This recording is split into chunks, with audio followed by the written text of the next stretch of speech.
Okay, here we go. This is obviously the Teal Shirt Report podcast. Hey, we appreciate you guys tuning in. Jaguars got 9 players in the draft. We're brought to you by Salsa Realty and Capital, the MadMaxMix.weebly.com for Mad Max's Wednesday night show. Great request. Max plays classic rock request, music pop classics on Wednesday nights with Mad Max and the MadMaxMix.weebly.com. JC's live from the pub show. That's right, JC's live from the pub show on Thursday nights at LakeyFallahits.com. Great internet radio where, hey, it's all good. Drafted players. Just take a look. We know about the guy the Jags traded up to get round 1, second overall. Wide receiver / cornerback John Gaylor, our corresponding contributor, says, man, he could see Hunter playing as many as 75 plays, maybe 50 on offense, 25 on defense. Maybe he's a nickel back. He comes in certain situations, but 25 plays on defense is a lot for a guy who's going to basically be, I'm assuming, your number 2 wide receiver, or 1B. Brian Thomas Jr. probably your number 1. And as long as, he comes on, plays well, and is everything people thinks he has been as a Heisman Trophy candidate, and a Heisman Trophy winner, we should say, the free agent, I had to remember this too, the Jags signed a free agent wide receiver from the Commanders, and he's basically going to be your number 3 guy. Parker Washington, probably number 4. Gabe Davis, if he's still around, may be the number 5 guy. If he can get completely healthy and start performing better than he did last year. Those are probably your 5 wide receivers for the Jacksonville Jaguars. Round 1, second overall, Travis Hunter. And everybody knows about that one. That is a celebrated pick. Trade up, trade your second round pick. So you don't get a pick in the second round of this draft in 2025. You don't get a first round pick in 2026. So you're dead sure that you're going after wide receiver, cornerback, Heisman Trophy winner Travis Hunter. And the GM has even said that this pick can change the trajectory of the game, the sport we know as a football. Playing both positions, you're going to play them both. You'll play more on offense because of what the Jags did to move up to number 2. They didn't move up to number 2 to get a cornerback. They moved up to number 2 to get a wide receiver, plus a guy that perhaps was the top cornerback also in the 2025 NFL draft. So how about those apples, right? And one thing I appreciate from General Manager James Gladstone is they were very descriptive in talking about their draft picks. They did not get another pick until number 88. The Jags could have picked at 70. They traded back. They made some, apparently, from what people are saying, it was a deal with the Lions. They fleeced the Lions, got some pick for next year and a later pick for this year. And so the Jags should have a lot of draft picks next year, except they won't have that first overall pick in 2026. That one has been traded to the Cleveland Browns to move up from 5 to 2 and draft wide receiver, quarterback, Heisman Trophy winner Travis Hunter. Now with Jacksonville Jaguar, who reportedly, I believe, will wear number 12 on offense and 21 on defense.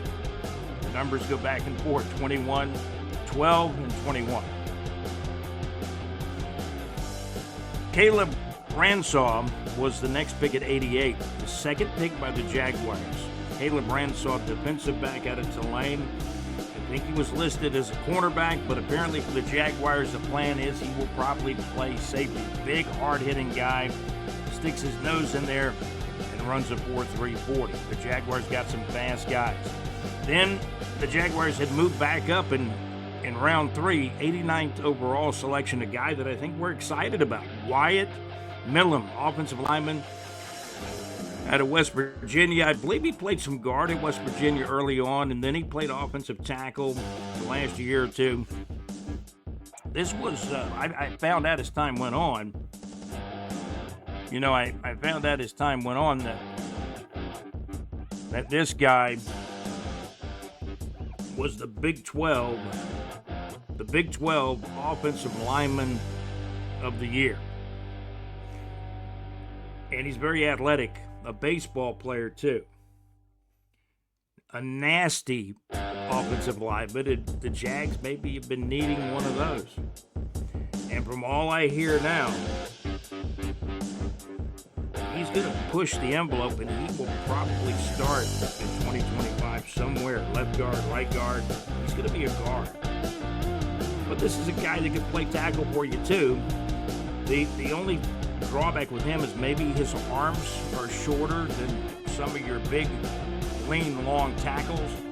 But this guy is made to be a guard at the next level in the NFL. He's already stated nobody's going to touch Trevor. And I love that comment. That means the guy is on a mission. He knows what he's getting into, and he's got to go to training camp and win a job. There's a lot of offensive linemen on this roster, and we knew that. And we still felt like we needed more and better players.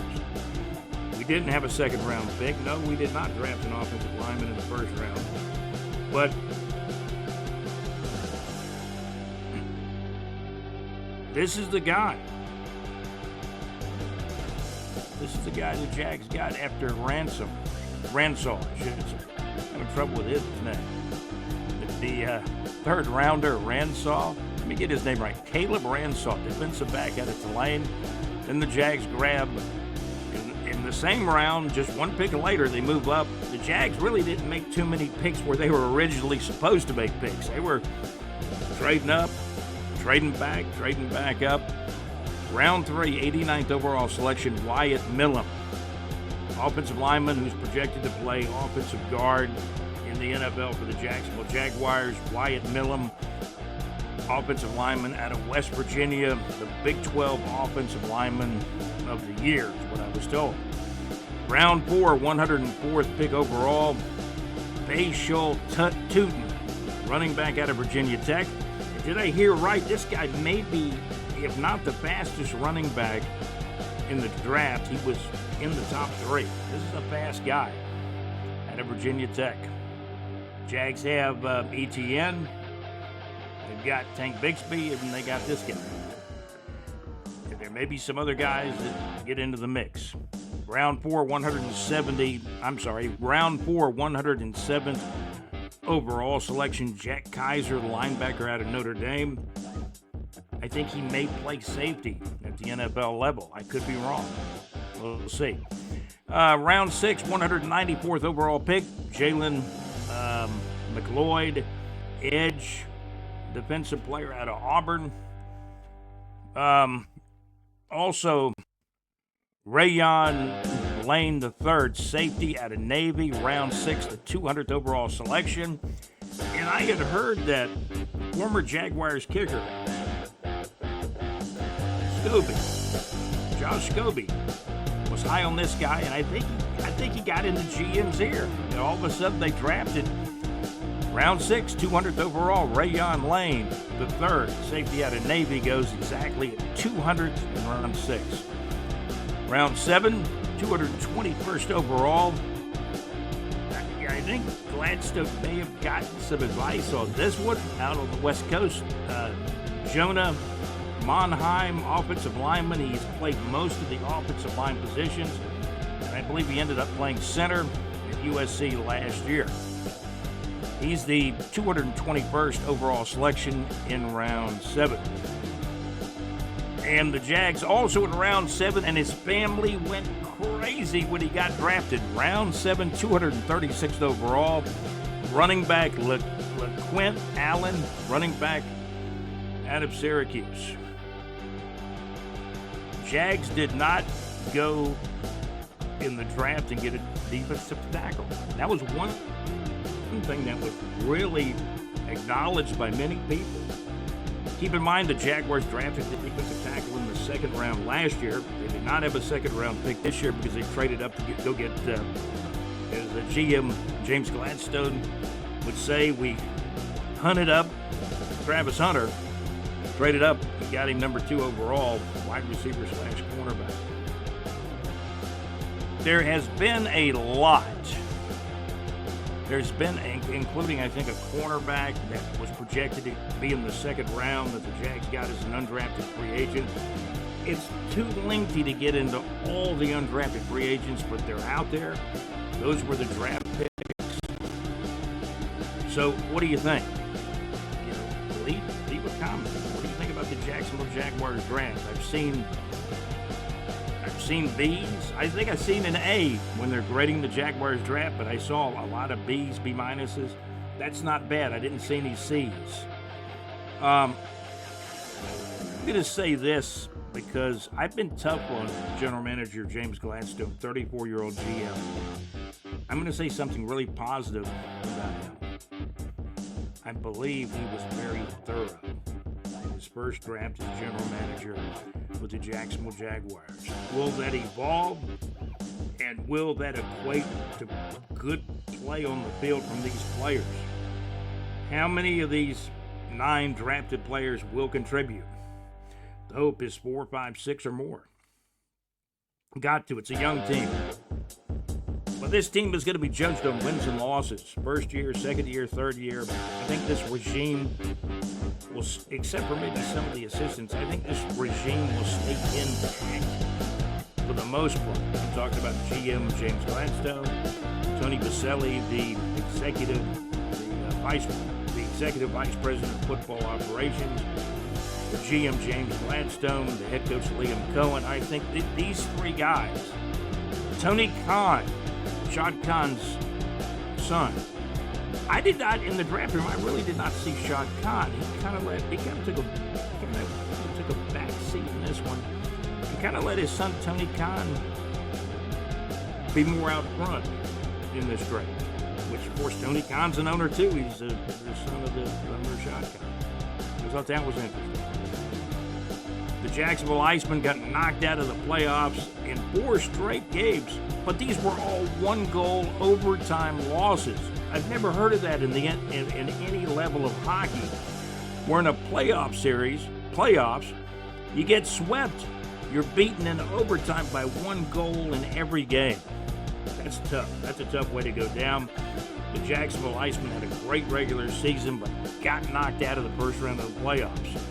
Jumbo Shrimp beat the Gwinnett Stripers on Sunday, April the 27th, 3-2. Jumbo Shrimp are on fire. You remember in some of our last podcasts I was talking about, I believe the Jumbo Shrimp are 16-6. The Jumbo Shrimp are now 21-6. Check our concerts, Rick Springfield, coming to St. Augustine, a lot of other great Northeast Florida shows for Northeast Florida and surrounding areas on our website, bigjreport.com. Check out the Neighbors 2 section. You'll find links for Mad Max's show, for JC's Live from the Pub show on Thursday nights at Lakey Paula Hits. And we want to thank Larry Saucer at Saucer Realty and Capital. For your real estate needs, you'll find the link on our homepage. Whether it's home, residential, business, or commercial real estate, it's Saucer Realty and Capital.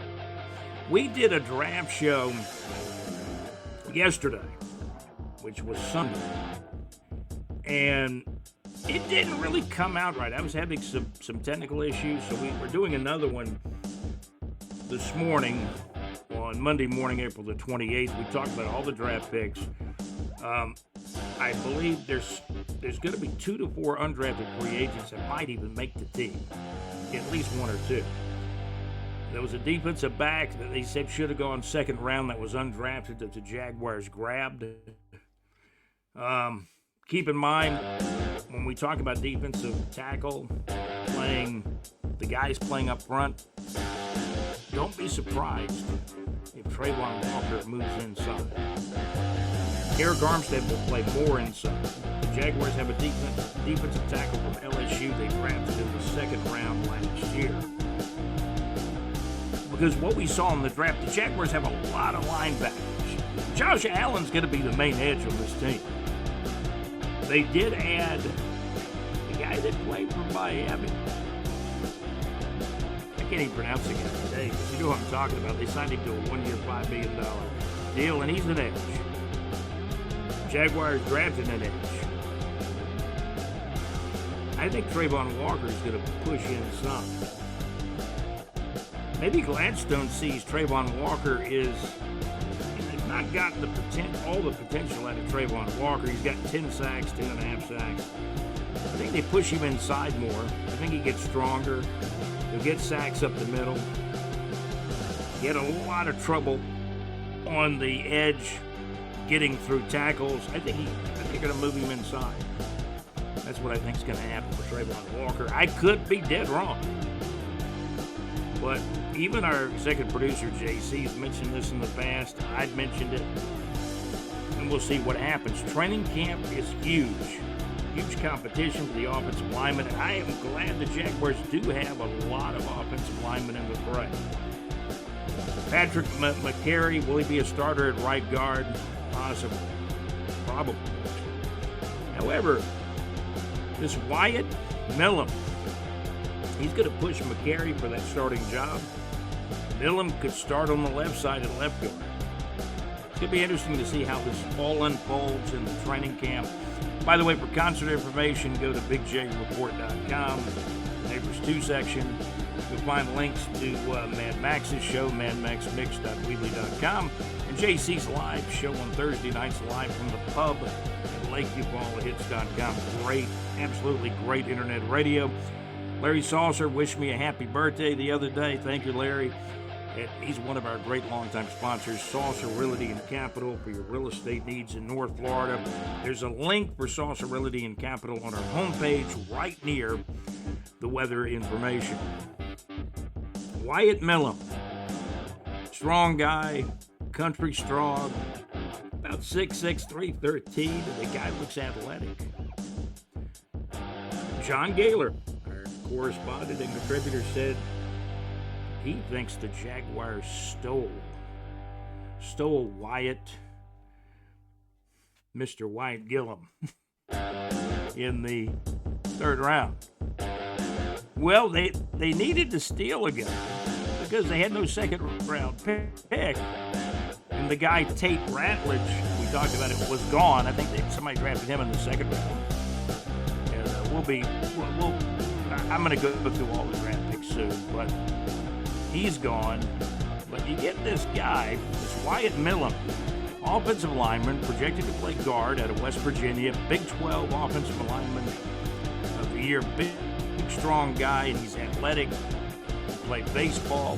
John Gaylor thinks he may be perhaps the steal, maybe one of the steals of the draft. The Jaguars stole him late in the third round.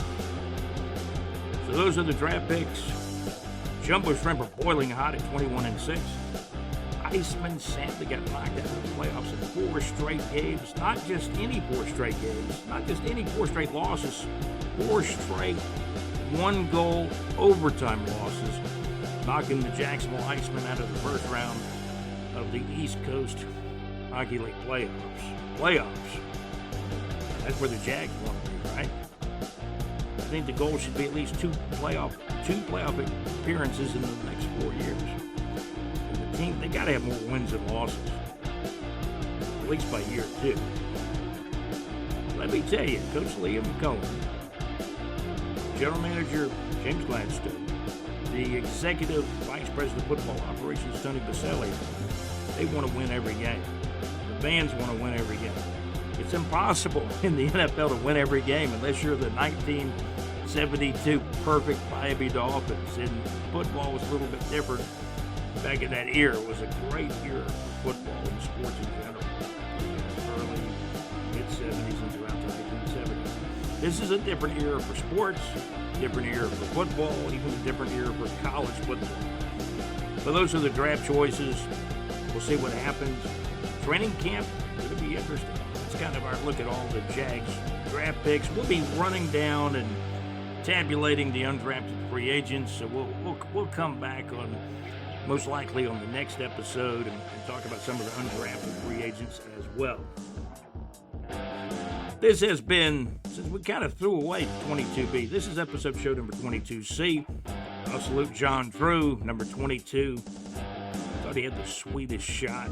Hawks had him a long time on their team, several years, 6, 7, 8 years. I'll have to look that up. He was one of my favorite players, wore number 22. Then he got traded to the New Orleans Jazz, which I believe about the time he got traded, then they moved to Utah and became the Utah Jazz. John Drew was the first player actually banned from the NBA for substance abuse, cocaine. I'll just throw that out there. 22, Tavian Banks, the guy that Tom Coughlin and the guys drafted back in the late 90s. He got hurt badly. He was like the third string running back. He got hurt badly up in Atlanta in the Georgia Dome, hurt a knee. Never really was the same again. Great college football running back out of Iowa. He was one of the runners up for the Heisman Trophy, probably top 5 Heisman Trophy candidate. Got hurt up in Atlanta at the Georgia Dome. Tavian Banks wore number 22 for the Jacksonville Jaguars. After leaving the Jaguars, he did play 1 or 2 years in the league, but nothing substantial. He was never really the same player in my mind, or probably in his mind. That's going to do it for the Teal Shirt Report podcast. We'll call this one episode show number 22C. I'm Scott, your host. Special thanks to our executive producer, JC. Thank you. Alex Nunnery, another producer. Alex reported that the JU Dolphins baseball team, they've won like 8 games in a row as of the weekend.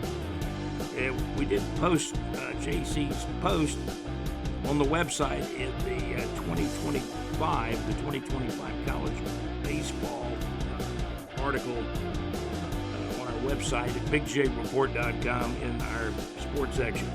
So the JU Dolphins baseball team been playing hot baseball, and they did put together an 8-game winning streak in college baseball. That's pretty darn good. Jacksonville Jumbo Shrimp boiling hot at 21-6. Iceman eliminated from the playoffs. And for the latest concerts, go to bigjreport.com. Go to bigjreport.com. And for the concerts, go to the Neighbors 2 section. I'm your host. I'm Scott. This has been the TEAL Shirt Report podcast on Monday morning, April the 28th. You guys have a great day. We're sponsored by the MadMaxMix.weebly.com. Lakey Paula Hits and Saucer Realty and Capital. I'm Scott, your host of the Teal Shirt Report podcast. And hey, I'm out. You guys have a great day.